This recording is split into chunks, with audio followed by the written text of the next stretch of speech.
So I'm just wondering, in terms of your work with Western growers, how you think growers can best be educated in terms of how to think about kind of that biological world, particularly where they're not currently using biologicals, from an education and adoption perspective. Yeah, great question. There's one of the barriers to adoption that we think about a lot is what I call user error. So not necessarily that they're using it incorrectly, but maybe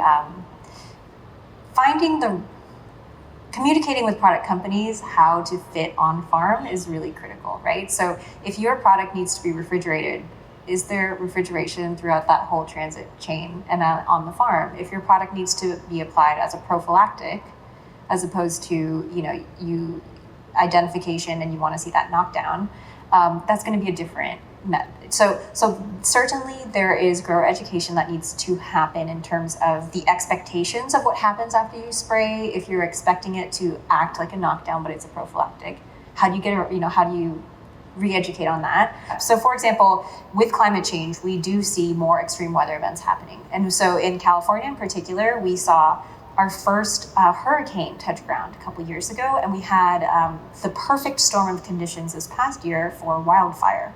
And these once in 100-year events are now happening every year, every other year. So how do we readjust our expectations for what is an emergency use or what is a, acting in advance of what you anticipate being a challenge, right? If you have that incoming hurricane, that's going to be humidity. That's going to impact certainly pest pressure. So how do we prepare growers for, I think, what's coming, what's to come in terms of climate change and also these new products, how they actually function?